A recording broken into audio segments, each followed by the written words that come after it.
From Chris 6 News, this is your Hurricane Hanna update, brought to you by the law offices of Herman & Herman.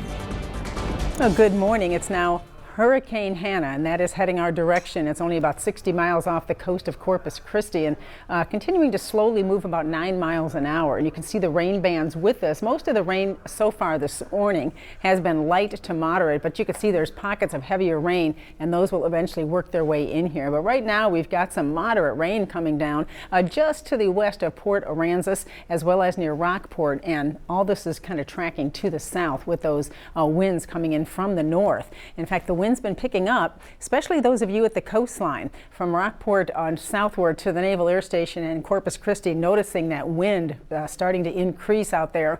We have 30-mile-an-hour sustained winds at the Naval Air Station, much lighter as you head inland near 15, and the gusts right now up to 41 at the Naval Air Station to 28 at Robstown. So those gusts are starting to come up as well. All this will continue to increase as that circulation gets closer to us. So the latest from the National Hurricane Center is they found when they sent the reconnaissance flights into the system that it had some better circulation, and they did say, yeah, the radar is picking up enough energy there for 75-mile-an-hour winds. So we are seeing 75-mile-an-hour winds gusting to 85, and that does make it a hurricane, which is tracking to the west. Fortunately, it still doesn't look like it's going to have much time to strengthen too much further. So as it does approach the coastline, it looks like it's going to stay a Category 1. Also, good news is it's a little farther south than what we were showing yesterday and the day before, so it's a little farther away from us, so the impacts won't be as great for us. We're already seeing, though, that storm surge as Chelsea's been showing you out on the island and seeing that water coming up higher on the beaches. So Hurricane Hanna is a Category 1 storm making landfall close to 1 o'clock this afternoon to our south, South Padre Island, south of Baffin Bay, with 80-mile-an-hour sustained winds, and then it gradually works its way inland and rapidly weakens as it heads toward the valley tonight and turning into a tropical storm and continuing to weaken. With that, we'll see improving conditions, but we're still going to have a lot of rain and that storm surge, the higher water through tomorrow. We'll see that continuing.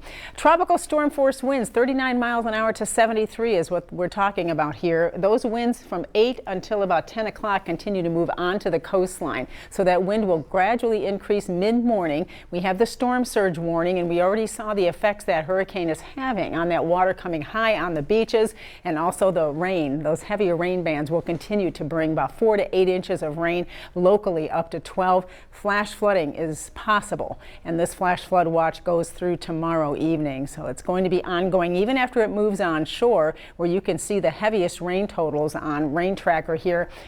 South of Corpus Christi, notice the colors as you go north turning more purple. That's up to 2.5 inches of rain, but our southern counties are going to get the highest dose of rain from this, possibly 4 inches plus, maybe even up to 8 inches in spots. Severe weather, we got to watch that today. In fact, you may want to down the Chris 6 News app to get alerts, because if we have a severe storm, you'll want to know about that as well, with the potential for damaging wind or even a tornado. There's that isolated tornado threat through the day today. Newest future tracker, there's the heavier band of rain. This is a quick update model I'm showing you, so it's new, and you can see that it's showing by 8:30 that band of heavy rain moving through Corpus Christi and up as you go into Mathis and Orange Grove. These bands will wrap through the afternoon with the heaviest, more concentrated rain you can see right here as it continues to pull in with the hurricane. That's in the afternoon hours.